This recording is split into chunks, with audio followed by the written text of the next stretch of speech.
Hello, everyone, and welcome back to the Biollywood podcast, where we explore the intersection of biological threats and pop culture.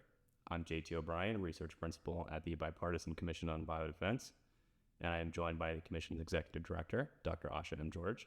Hello. And our Policy Principal, Rob Bradley. Hi there. Today, we're diving into the X-Files, specifically Season 5, Episode 18, which is called the Pine Bluff Variant. So the premise of this is, in the Pine Bluff Variant, FBI agent Fox Mulder goes undercover to infiltrate a domestic terrorist group suspected of possessing a genetically engineered biological weapon. As the plot unfolds, it becomes clear that the group plans to release the agent in public, and that the U.S. government may not only be complicit, but potentially the original creator of the pathogen.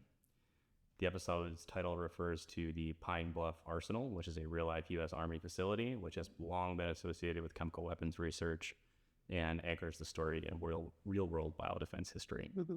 And bio. Yeah, and bio. If you have not seen this episode, then we would highly recommend that you watch it before continuing with this podcast. So the first thing I would like to discuss is the pathogen in question. Mm-hmm. To me, the way it presented was very chemical in nature, either chemical or biological toxin, as we have discussed, where it's something like botulism or ricin, something derived from that, just because of how fast acting it is. It's not contagious. But I do appreciate the amount of effort that this episode put into trying to justify how that could exist, or at least the science behind it. They talked a lot about it being a streptococcus bacterium that it was originated from, that it was originally developed either in Russia, They thought it was, but then later on somebody found a strain that the laboratory in the United States had created that matched as a precursor to this strain. So I thought that was very, very interesting, and kind of gets to the talk we've had about attribution. Yeah, but what did you think? Let's take the science for a second. What did you think about the discussion of a coating, that there was a coating on the synthetic coating that was triggered by dermal contact? Yeah. I don't think that's a thing. I mean, it would be... That's at the point where you're coding biology like you're coding a computer. We're not there. We're not there yet. Yeah. And we certainly weren't there in 1998. Absolutely not. No, definitely not in 1998. Yeah. So, but I thought, other than that, I thought it sounded good. Streptococcus does cause flesh-eating disease.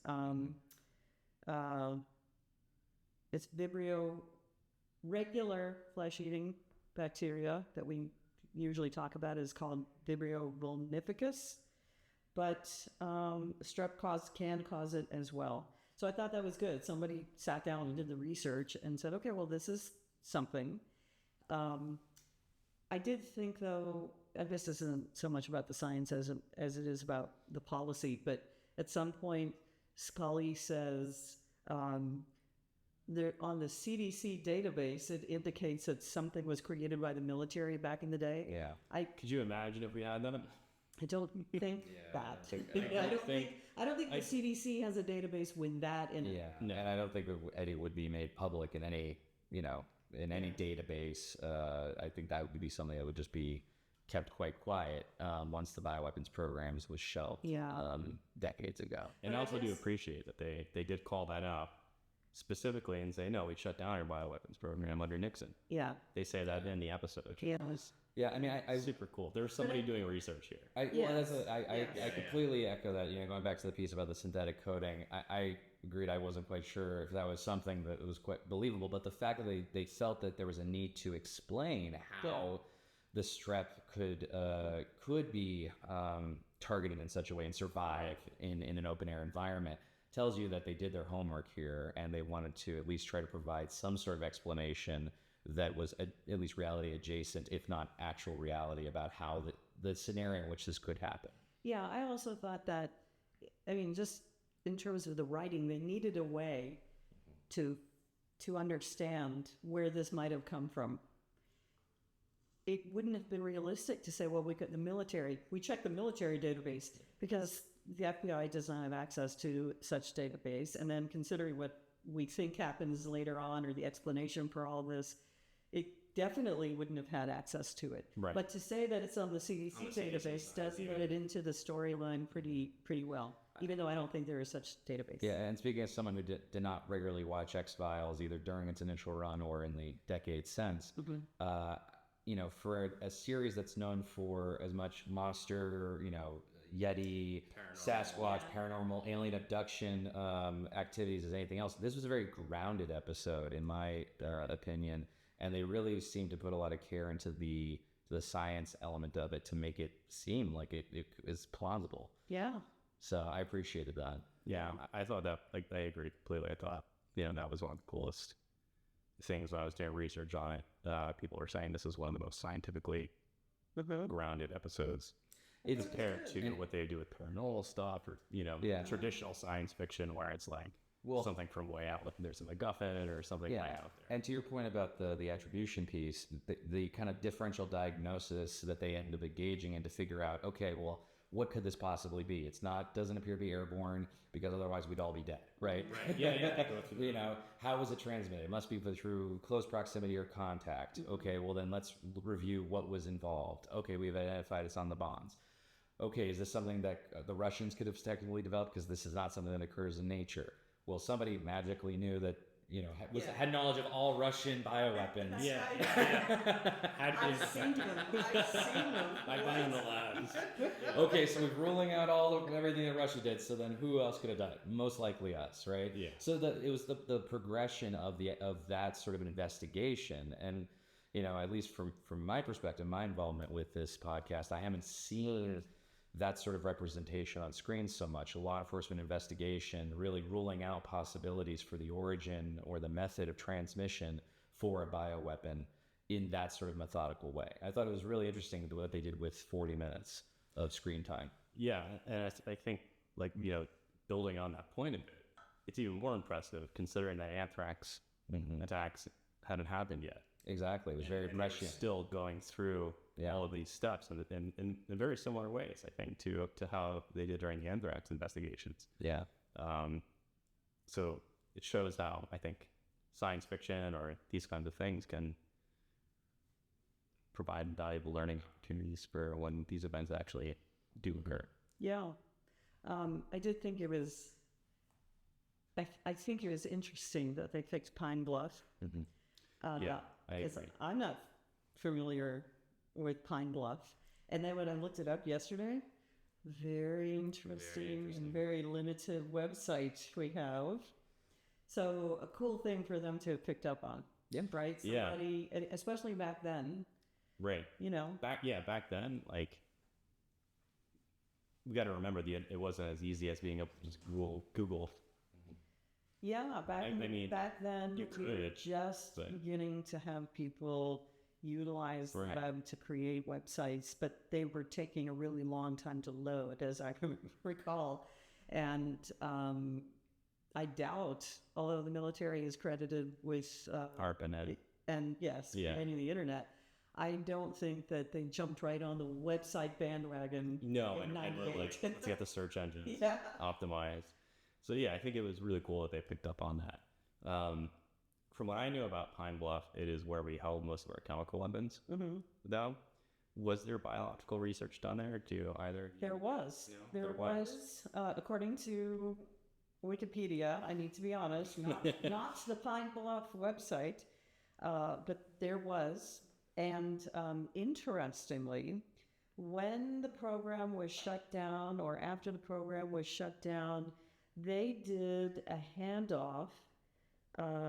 Wait, let me go back. So biological weapons were conducted there, or ops, they say, but I think they meant research, conducted there between 1953 and 1969.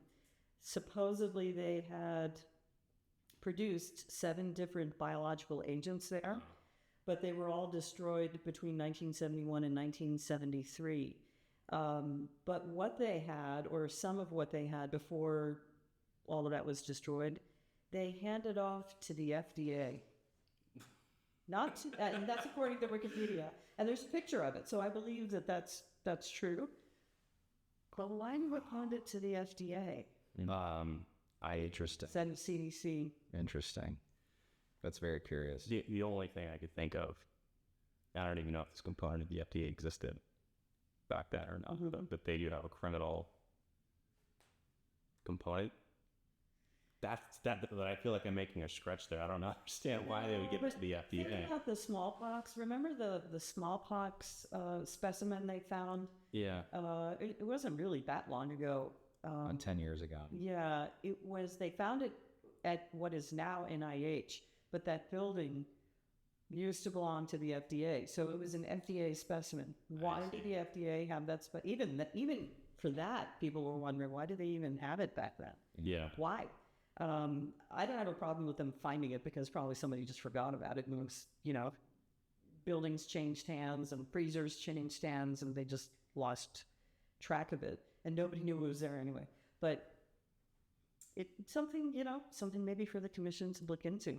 I don't know why that would have happened. Why would you have handed off biological agents that were produced at that arsenal to the FDA? That's curious. They do have regulatory and some law enforcement capability, or not law enforcement, but well, they do have law enforcement. Yeah, they do. Yeah, but it's supposed to be for drugs, medical devices. Correct. Yeah, or some of the intellectual property stuff goes through there too.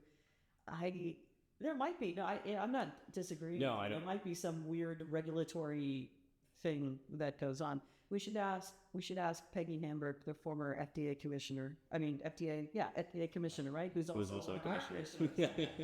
And see what she has to say about this. Yeah.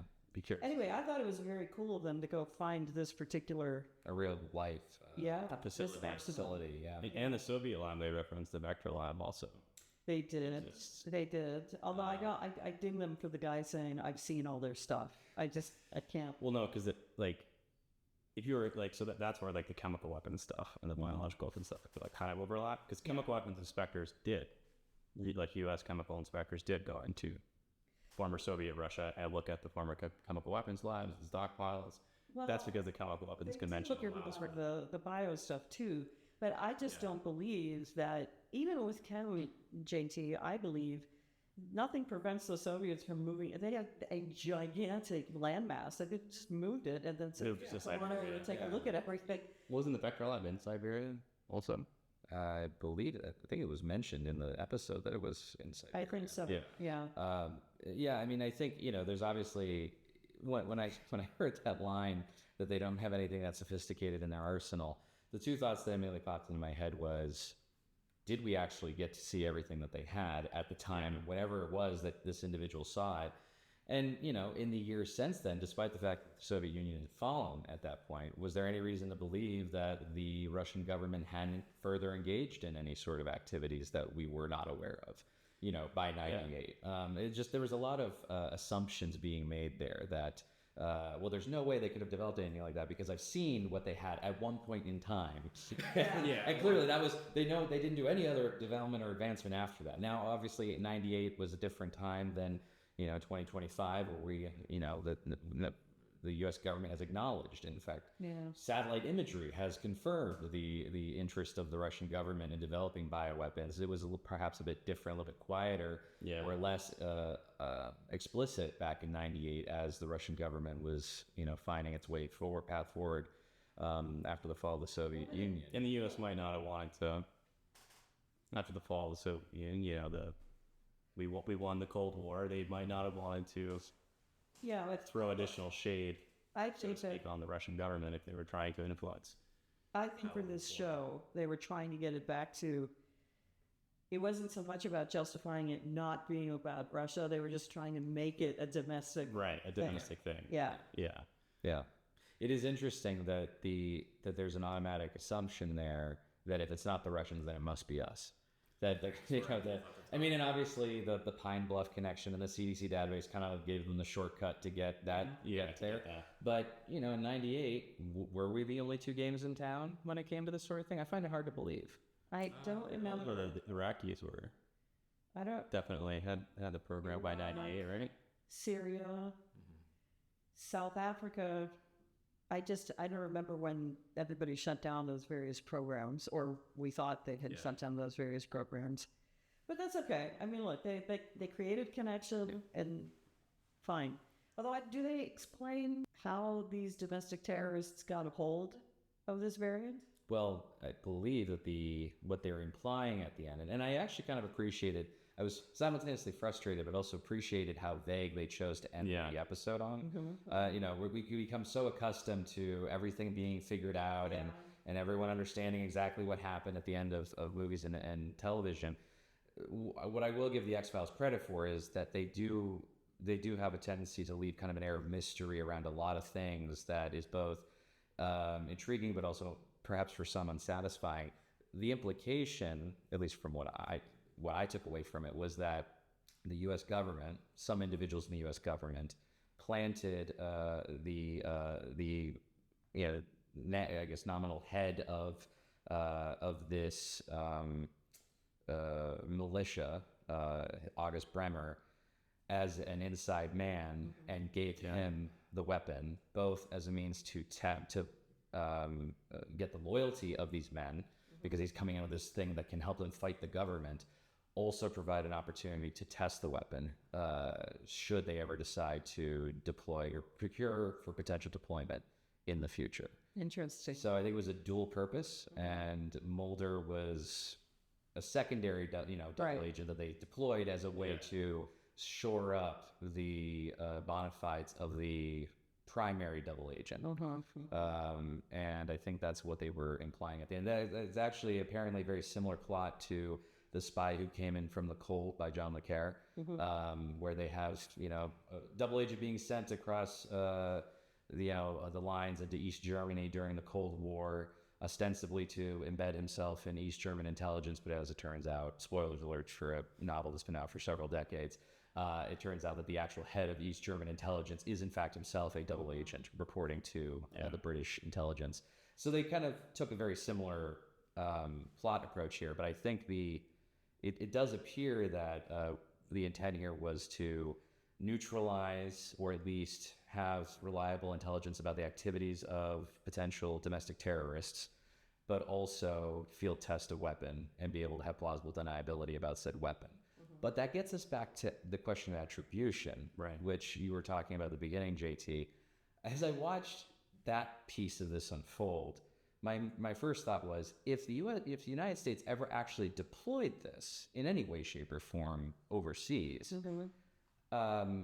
I think that it would be perhaps easier or more difficult to hide that it came from us to a certain extent, especially if there was a documented record of this having happened in a public setting in the United States X number of years before.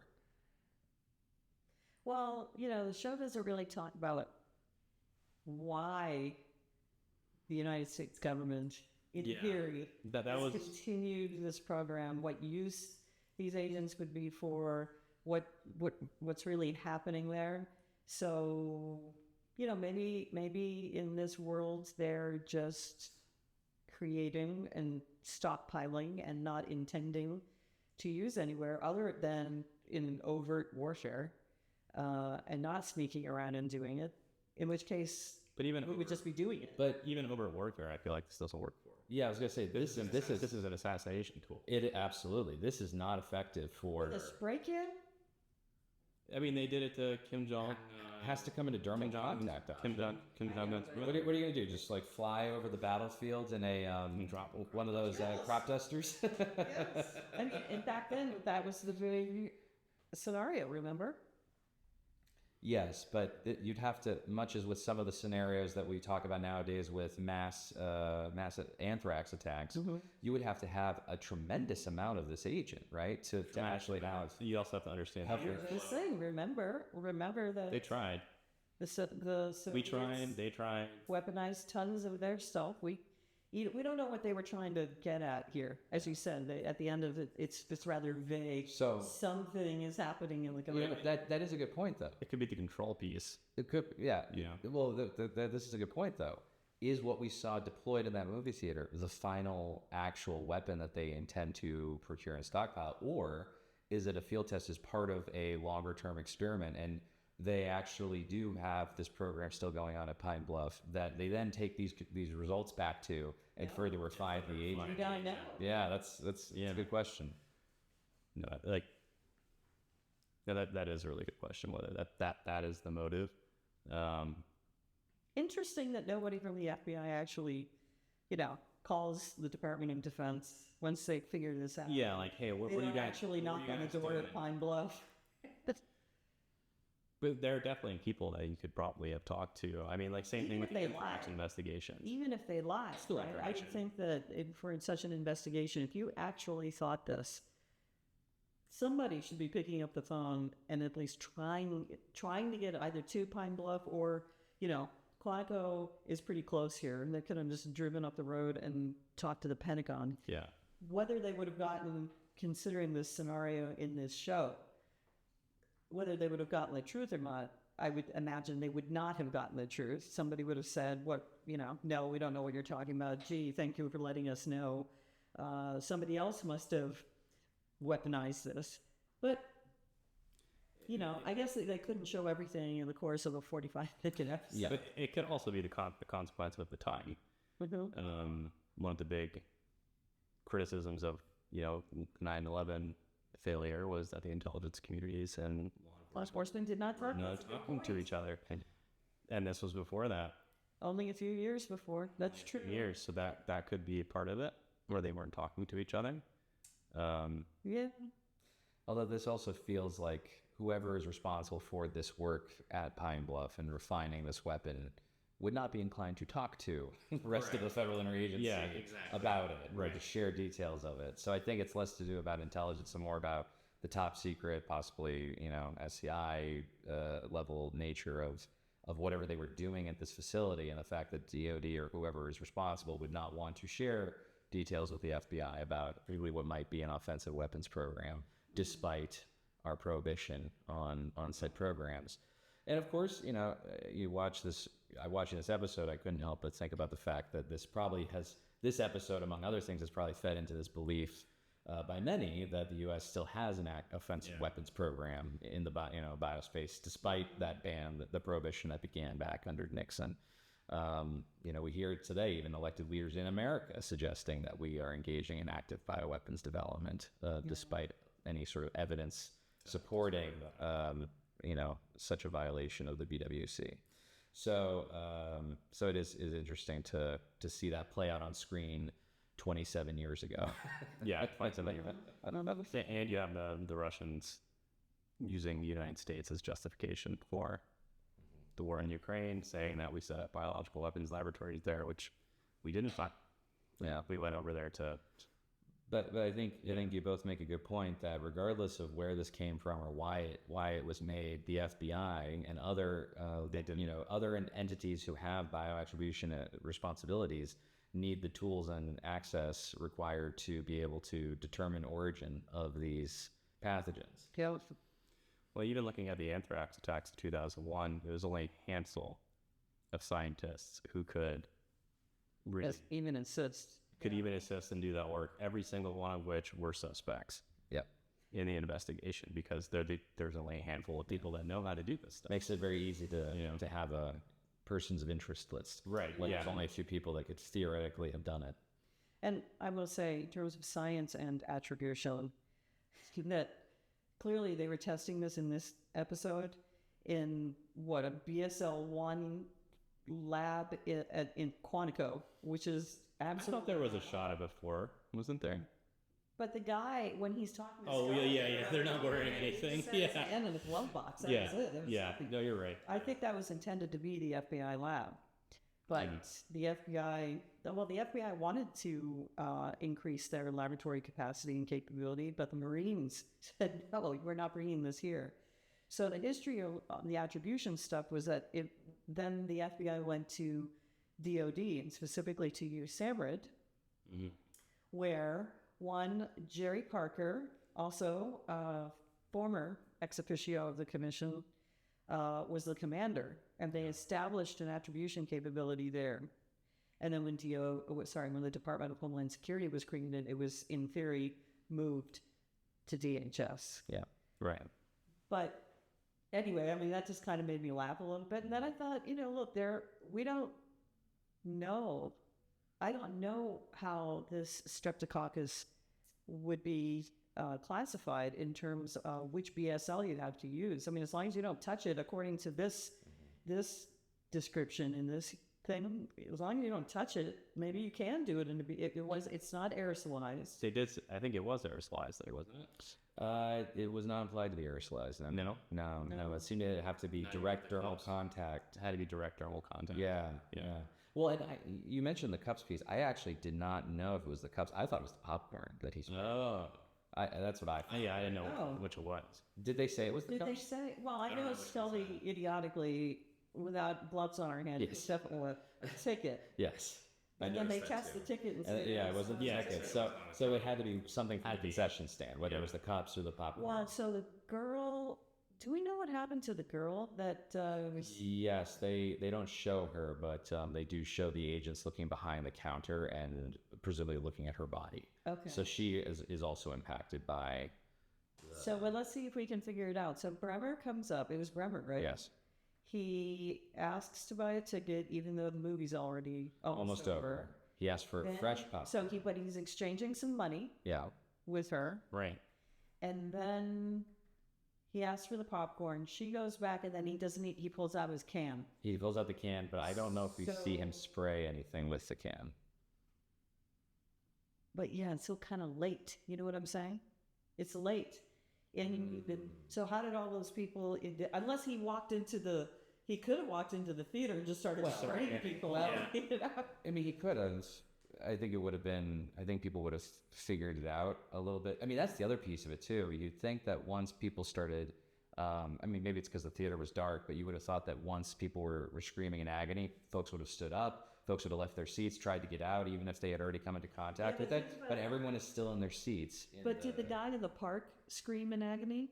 Remember, he takes the envelope. Very cute. He opens it. I guess you're right. He puts it back. He puts it back in his I guess he jacket. doesn't make a noise, does he? And then he just sort of falls over. Right, you're right. And then when they come and find him, they turn him over, or they don't turn him over. His cheek is facing up and his hand is out. Yeah. And you can see... it did seem, though, like the cheek was the area of contact, because that was the... But it was on his hand, too. Well, it's possible that he touched his hand. Yeah, we do have a tendency to touch our face a lot, quite a bit, with our hands. Well, so what could have happened was he could have sprayed either the cups or the popcorn or both at the end of the previous showing in advance of the next showing, and that might have been what...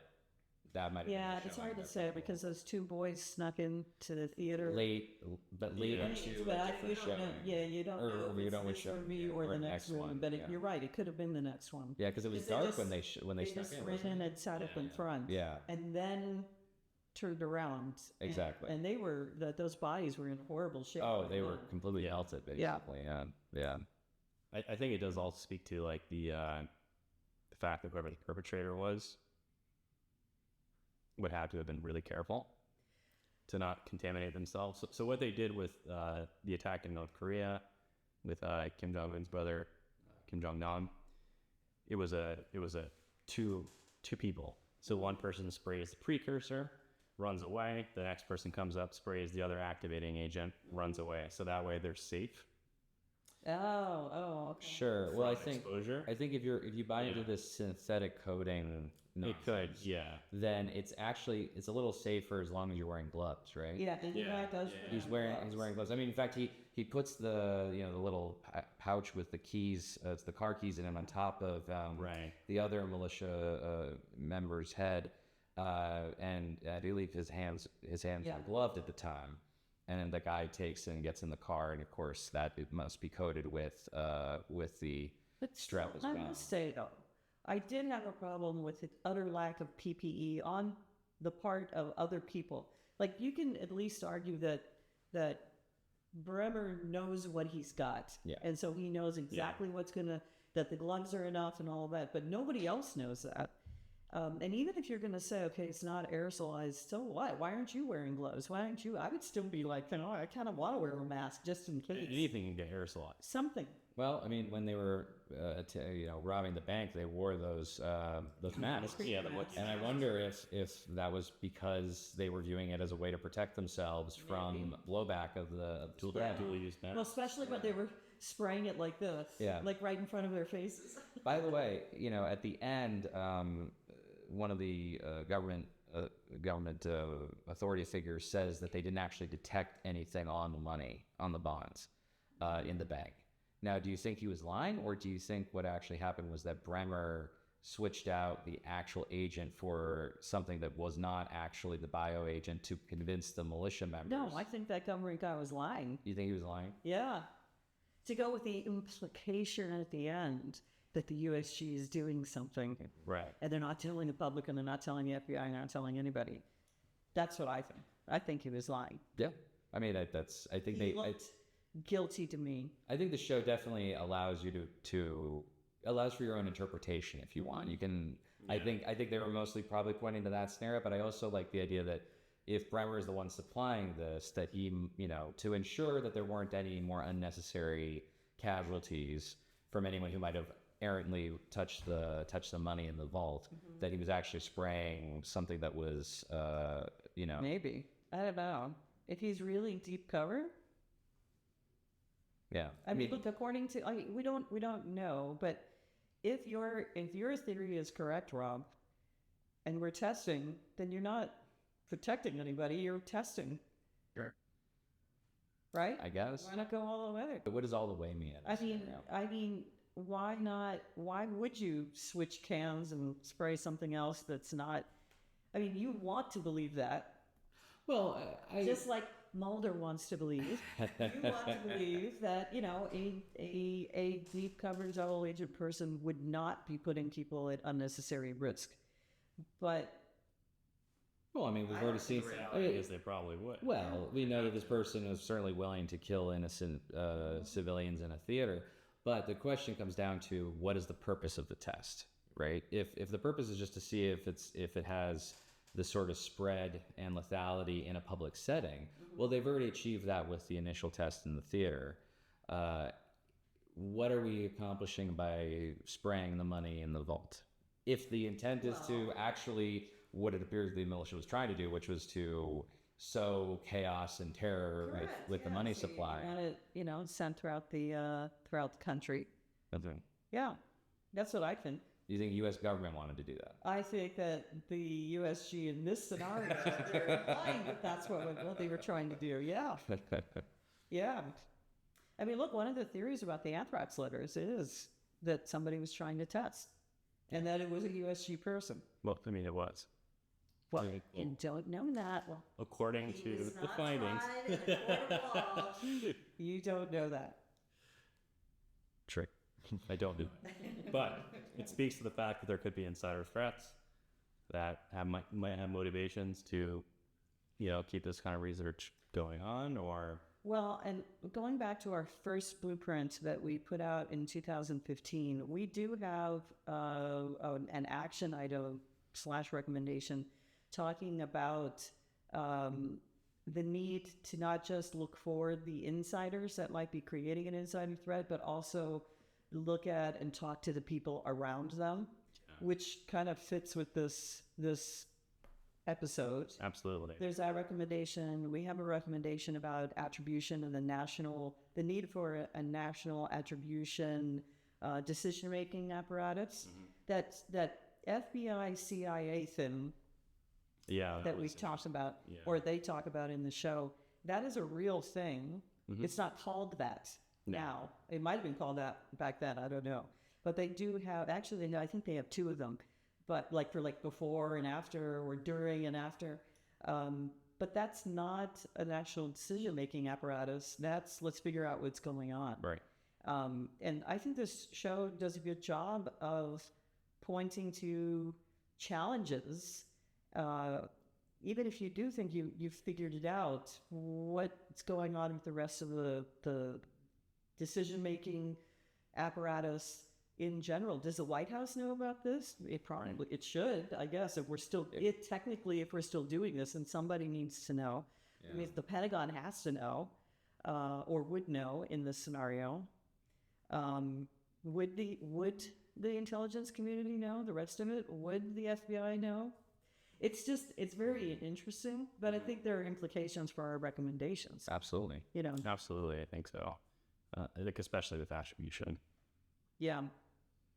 Yeah. Well, also, I think that I wouldn't call it an implication for a recommendation, but I think that the confusion about this particular thing and the reference to it, or referring to it as a toxin, I thought was interesting. Yeah. Because they were trying to balance that between, so there's biological toxin, which kind of like ricin or botulism, which kind of fall in between chemical and biological weapons. So I agree. I thought that was interesting that they categorize it as a toxin that was derived from the bacterium that might have been modified, which makes it even harder to detect and characterize. Well, I thought too that they might have confused it with staph enterotoxin. That's possible. Yeah, actually, I didn't even think about that. You're right. So, I mean, with the strep staph. It kind of sounds the same. But the only reason I'm saying it is there is that confusion anyway. People are like, what is a toxin? We're not sure. And it falls, sometimes it's considered biological, and sometimes it's considered chemical, and sometimes it's considered both at the same time. But we just don't have a very fulsome body of knowledge that's being applied practically, even now, today. Even today, 27 years later. Well, yeah, I was going to ask, thinking about the fact that this all happened, this episode takes place in 1998, what sort of tools would we have had today to have looked into where this came from and kind of investigate it, determine origin, or alternatively, what tools would someone developing a bioweapon have to make it more lethal than what they would have had 27 years ago? Well, I can say that the Cobra event and some of those books were written in time for Bill Clinton to read them and want to be doing something about bio. Certainly we had BSL-4 laboratories. We were producing biological agents and weapons in the United States all the way up until 76, despite what they say in the TV show. Other countries were too. So the technology, Rob, I think was there in theory. Yeah. Not in theory. It was there, and it was possible. And we were worrying about things in those years up until 99. Actually, 99 was when we established the Laboratory Response Network for Bioterrorism. So, I think it fits with the time frame. And do you think that in 2025, what would we have anticipated either law enforcement doing differently, scientists working for the government doing differently, or folks who it feels like maybe that might be like the biggest difference. See, I would say I don't think I still don't believe in this database that they refer to in the show, but I do think, and I think it happens all the time, law enforcement or whoever tipping over something and somebody's splitting the specimen and sending something over to the CDC. Yeah. Period. Maybe they're sending something to USAMRIID as well. But when the FBI was sending a sample to NBAC over in Fort Detrick to characterize. Well, that's 98. Oh, I'm saying nowadays. Now, they would send it. They would send it to NBFAC. That's it's within the NBAC. Yeah. For the forensics analysis. They should. You're right, but they might have, because there's a maybe in there. Especially if they realize that it's strep, might be worth having the CDC take a look at it too. There's a question as to who has the sequence, right? Because they refer to the sequence constantly. What would happen if this same thing happened now? Local law enforcement is way more on top of this stuff than they certainly were back then, back in 98. But I think the Bureau would get involved. They are the nation's and the world's experts on attribution. Yeah. I think you're right, Rob. I think they would take the specimen, whatever they could find, and they would, well, all of it, right? And they would send it to the NBFAC. If they thought there was value in sending something to the CDC, they would split the specimen from there and send it to the CDC. Or maybe more likely, they'll bring CDC up to the NBAC. And I mean, it's not like there's no lab there. It is a lab, so have them do something there. If they realize it's strep, then where are our nation's strep people? There are 3 NIH labs up at Fort Detrick, right next to NBAC, so maybe just have somebody walk across or drive up from Bethesda. USAMRIID as well. If they suspected it was weaponized, there still may be specialists up there sort of bringing everybody together. But it's hard to say because we're not that it's much not farther clear. ahead. Yeah, what the apparatus would be, what even the process would be. Yeah, and that's a great point. Even more reason for, I think, policymakers to be looking more into the notion of biological attribution and setting up something. Yeah. At the very least, bringing in government officials that would have to be involved in adjudicating this sort of thing to talk about what their plan is, if there is a plan. I have to say, certainly, this episode points to the need for congressional oversight. Absolutely. To see what's going on in all these places. Not to say that this episode is true in terms of bioactivity going on at Pine Bluff, at the Arsenal. Yeah. But somebody, the 3 of us are pretty into biodefense, and then none of us knew that was going on historically at that arsenal. I think is very telling. We didn't know. Why would Congress know? Yeah. Especially after all of this time. Yeah. After shifting Congress. Do congressional staff know? Does anybody know what was historically going on in all those places? Yeah. Something else, speaking of people knowing or learning about things, assuming that there is not a massive government cover-up of the existence of such a bioweapon when the FBI looks into it, as was implied in the X-Files episode. If the FBI were to find something like this in real life, I have to imagine that they would work with the national fusion centers to disseminate information in bulletin form, both in classified and unclassified fashion, to state and local law enforcement to be on the lookout for entities like militias or other domestic terrorists who could theoretically, or have in the estimation of the FBI, utilized a bioweapon on American soil. Well, or at the very least, sending out something through the fusion center saying that there's enormous interest. Yeah, absolutely. Something like that. Absolutely. And also, remember at the DNI, there's something called the JCAT. Mm-hmm. They are supposed to take highly classified information and figure out how to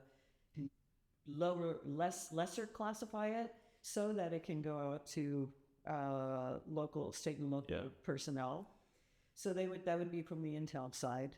But I think because you'd want to at least prepare state and local law enforcement for the possibility that this is not a one-off incident. Yeah. Again, assuming that it's not all an inside job and that government officials are aware of where the attacks are coming from. But if it was just a plain Jane bio attack, you would want to activate state and local law enforcement, make sure they're on alert. I think this is worth our following up on, though, because we know that there are, from the press, we know that there are ricin events going on all over the country. All the time. Has somebody told state and local law enforcement that this is happening? Great point. And I think right now it's probably harder to attribute false than it was back then, because now a lot of these technologies and these resources are available to a lot more people. Back then it was, okay, who is an expert on anthrax? Who could possibly do this? Yeah, it had to be narrowed down to those people. It couldn't be anybody else. Well, exactly. Yeah, in this episode, it was either the Russians or it was a U.S. lab, right? And now with CRISPR and all these other technologies, I think the options are a little bit more open-ended in terms of where this could come from. What about if you could get a hold of this Streptococcus strain? Is it that hard to grow it? I don't think so. Once you have it, I don't think it's going to take high-level laboratory capability to grow it. It's strep. What about the synthetic coding piece?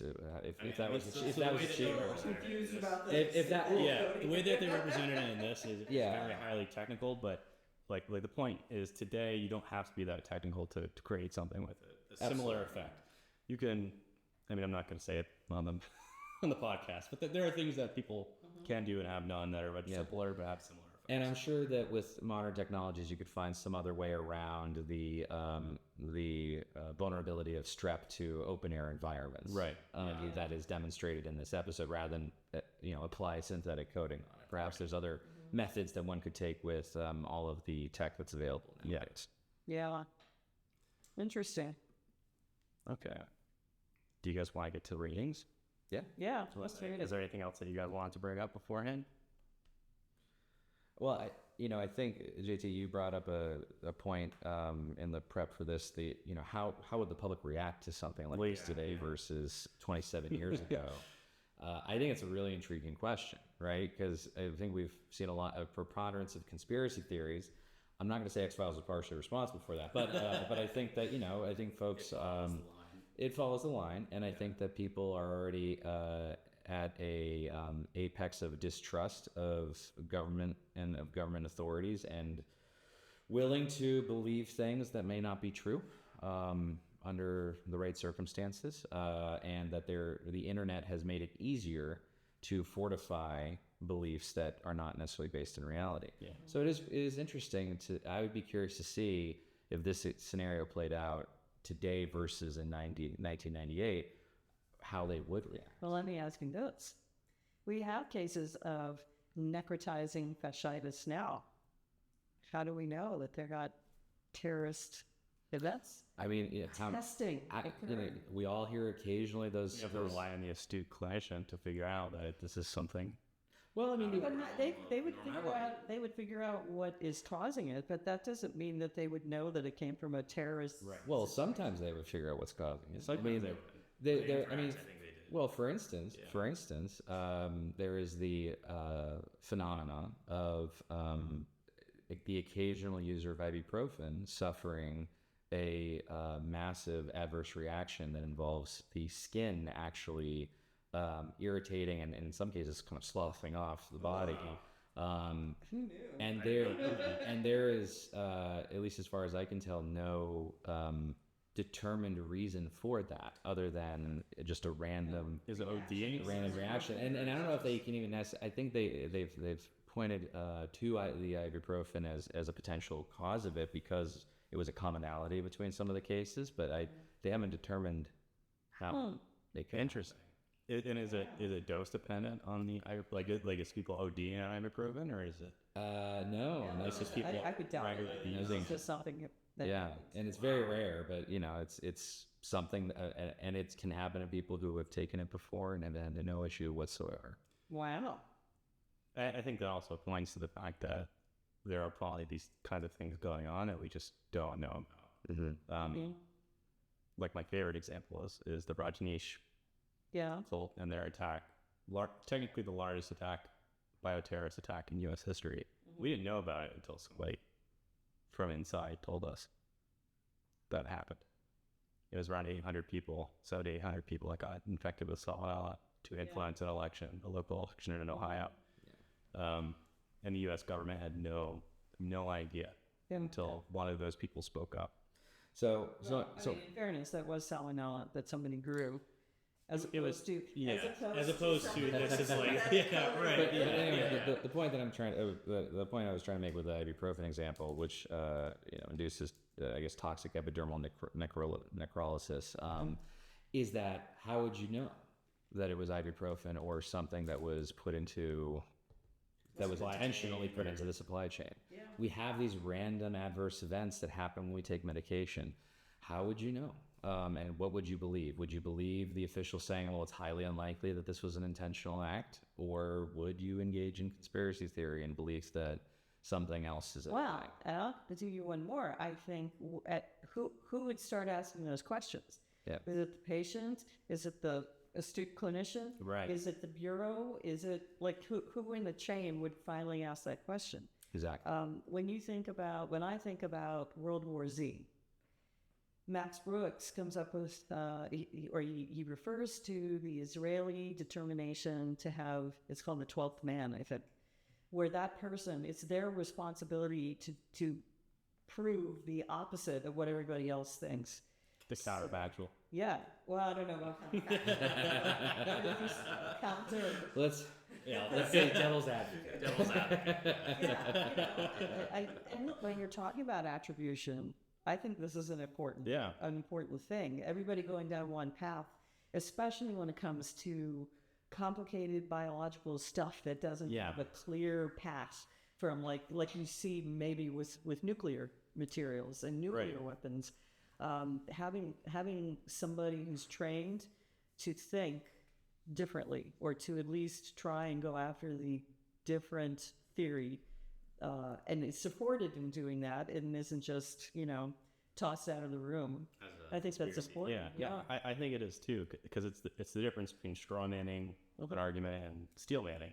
Yeah, exactly. If you want to have the best argument, you have somebody find a way to rule out other alternatives. Yeah.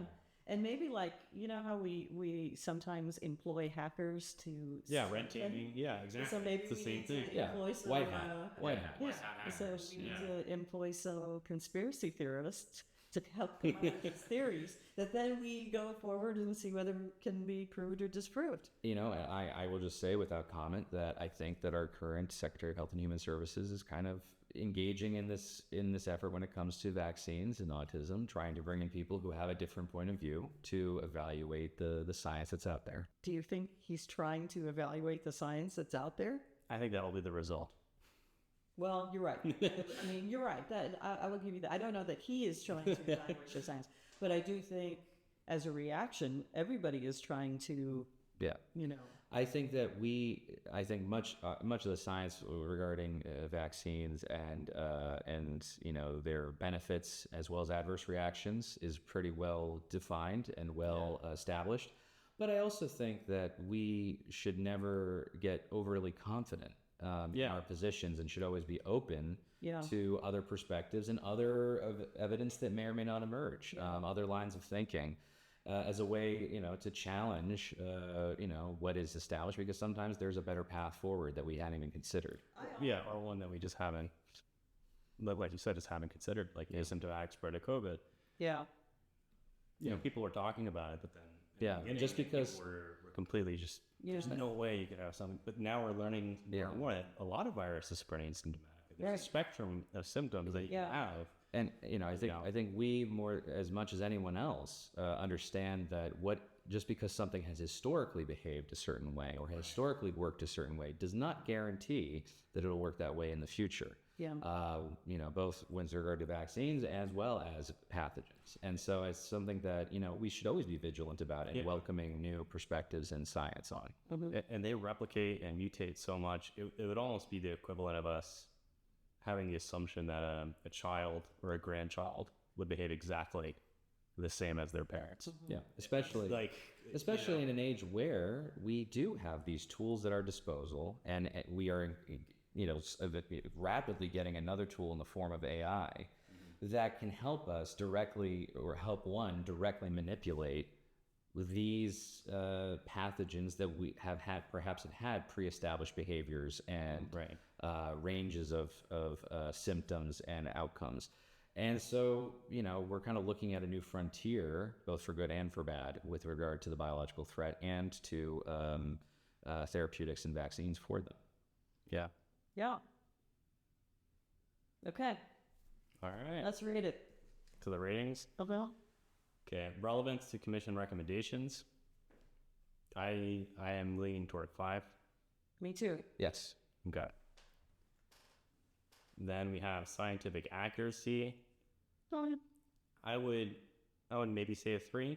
It seemed like they tried, they did okay. There were some obvious inconsistencies, but I would give it a 3.5, I think. A 3.5? Better than just okay. The synthetic coating doesn't ding it too much for you? Take some, and then I think it just didn't seem like the BSL-1 laboratory. Yeah. It just didn't fit scientifically for me. But I think it does better than just a C, Yeah. What do you think, Rob? I think a 3 or a 3.5 is appropriate based on our discussion. Yeah. I think I'm willing to give it the extra half point because there was a lot in there. Mm-hmm. Okay, let's do 3.5s. Yeah. Okay. Next we have scenario development. For the time, I think it was pretty prescient. 4 or 5. I give it a 4 or 5. I would ding it because they did take some elements from other plots, like the spy who came in from the cold. But the bio piece of it, I do think was, as we talked about, prescient for the time. Mm-hmm. So Yeah. I'd say 4 or 5. Yeah, 4 or 5 sounds good to me.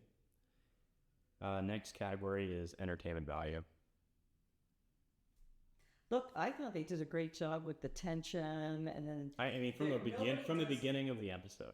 yeah, from the very beginning. And I also think that nobody does it really better than the X-Files in terms of setting that scary USG involved in something, and that kind of tense, dark atmosphere. They do very, very well, very well, and that is part of what makes it so entertaining. Yeah. Yeah. So you say 4 or 5? Or 4? 5? I would say 4. 4? Okay, 4. Yeah, I think 4. Okay. The success of the imagination or creativity. I'm willing to give this a 4 because of the time. Yeah, I think it was an interesting scenario that played out with regard to them kind of deciding to create this American-based bioweapon that they are testing by using a militia. That is a very interesting So, and the connection to Pine Bluff. I thought that was that was creative. Yeah. Yeah. What are we giving it? A 5? A 4? 4. I think you said 4. 4? I'm okay with a 4. Okay. Okay. Then we have shock or surprise value.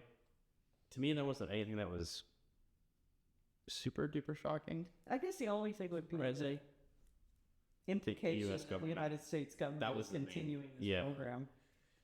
Or a program. Yeah, I guess that would have been the only thing. But it would not have been shocking in the context of the actual X-Files series, because that's one of their things. That's one of the things. Yeah. And the reveal of Bremer as a double agent, I actually had a feeling that might turn out that way before it happened. So I would say probably more the 3. Yes, 3. Was that? That was a very shocking or surprising. Yeah, you're right. I don't know that. I wasn't shocked. Yeah, it was a shock, man. No, I guess not. You're right. 3. Okay, let's give it a 3. Okay. Government policy. Well, okay, so how are we going to rate this? Like, on the one hand, you give it a 5 because they're running around, they're doing attribution, they're doing intelligence ops, they're getting people in, that they have double agents. There's a lot that's correct, and what they should be doing. However, if you have our secret spooky guy basically implying that the government is continuing to do this, well, that's terrible policy, obviously. Well, but I guess But we don't know. if the category is government policy impact, what impact are we talking about? For good or for bad? In addressing the bio? How well they did it for good. If there even is government policy. Yeah. Sometimes we have no government policy. And so there's no impact whatsoever. Or there is a policy, and so the policy is so horrible. Mm-hmm. It means a lot of things, I would say. But I think they should get credit for I think they should. what the whole rest of the government was Like, I would go. doing what it was supposed to be. I wouldn't go below a 2. 2.5. I would. Well, No. but then That's my minimum. but here's the interesting thing though, Asha. Here's the interesting thing. The rest of the government did what they were supposed to do, which was all according to the dark, shadowy government officials' plan, right?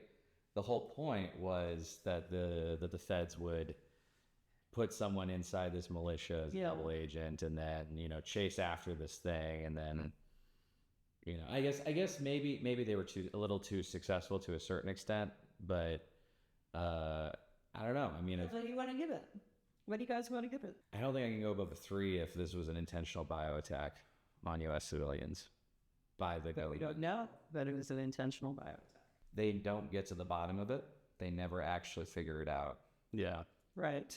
This weapon is allowed to continue to see development, testing, procurement. That's a step. I think it's interesting. But you don't know that it's being developed.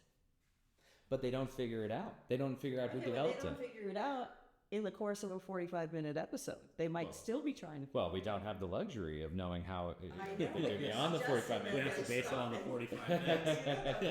FBI. I mean, look, it's the X-Files.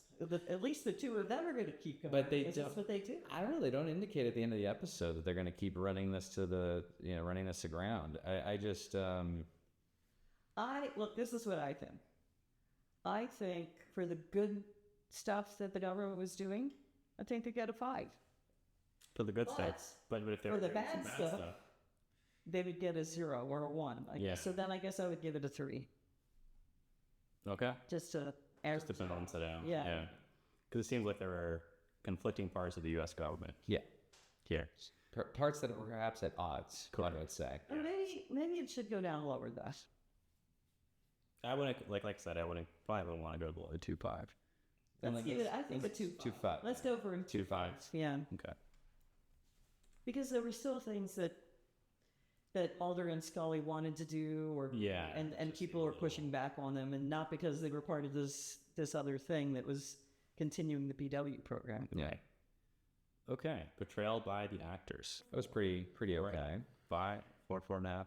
I mean, there's nobody that really stuck out to me. I was like, wow, that's So if it's competent acting, you give it 4? competent acting. I mean, I'm gonna give it a 3 if it's competent. Yeah, I mean, I think Duchovny and Anderson are good. how do you guys think they portrayed themselves as government agents, scientists, etc.? Well, look, she does great. Yeah. As Yeah. a medical doctor who's also an FBI agent, I think. I thought he does his thing. Yeah. I thought that was fine. I thought everybody else was. The militia guys look okay. Yeah, I would say that was a weakness. Yeah, that was the A little weakness. bit stereotypical with the skinhead and all that stuff. Yeah. Why? Why was that necessary? And then like the government, the government higher ups were okay, but they were kind of, prototypical, Bureaucratic. yeah, Yeah. shadowy government figures. None of it really stood.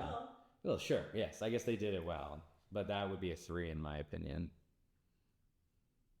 I don't know. I could give him more than that. It was believable, right? The whole show was believable. Bremer was straining believability for me Near the end. near the end. Yeah, Gotta give it a 3? that's what I was thinking. 3 or 3.5. Got the difference? Okay, let's say 3.5. Okay. I'm just trying to avoid every one of these Yeah, being rated a being 3, rated- a 3.8, 3.9 at the end of the day. I'm trying to getting add there. some variability to this. 'Cause otherwise, otherwise we might as well just rename our podcast the 3.9 show. The 3.9 show.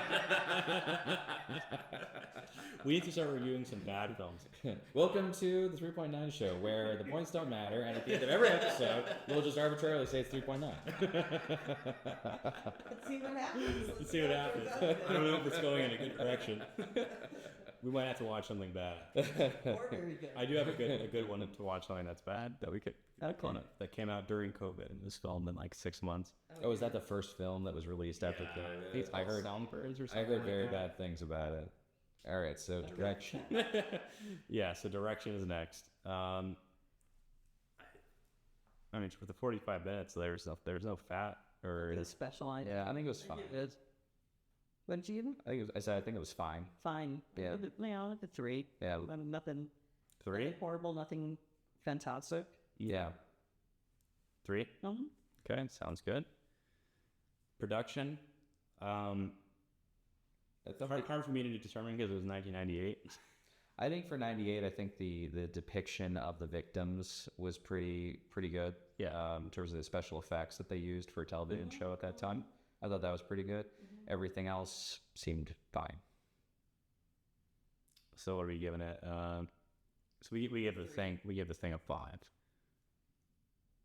I wouldn't put it up there. Yeah. I think that this is not in the same wheelhouse. I mean, basically, we're crediting them for Halloween makeup. You could It was spreading though. Oh no, but what I'm saying is you couldn't tell, right? It didn't look like they just stuck it on the. I was thinking more about the movie theater scene when they find all the bodies. Oh, yeah. Yeah, but they could have. I felt like they could have. Gone to a spirit of camera. It could have been a little bit more horrifying. Yeah, You know, that's although those two kids just turn around and go, yeah. and then that's it. Because they cut it. They cut it They cut it too early. too early. I give it a 3.5. Yeah, 2.5? nothing that special. I feel like the X-File is getting the 3.9 special. Not a necessarily. little less than 3.9. I think we're now acutely aware. Okay.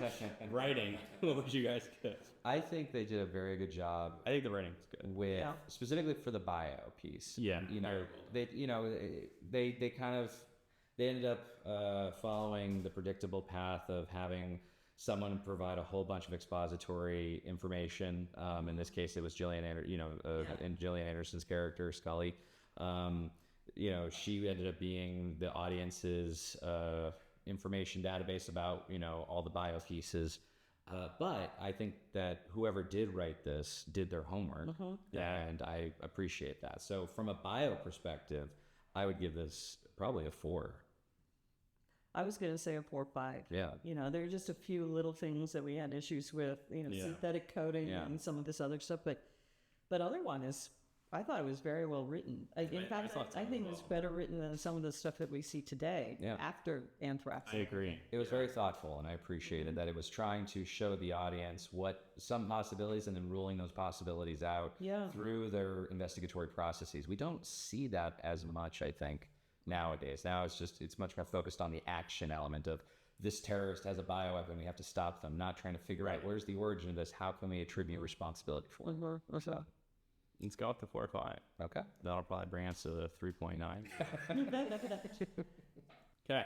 It brings us to a 3.72, which is Not 3.9. Close enough. exactly what we had for Mission Impossible 2.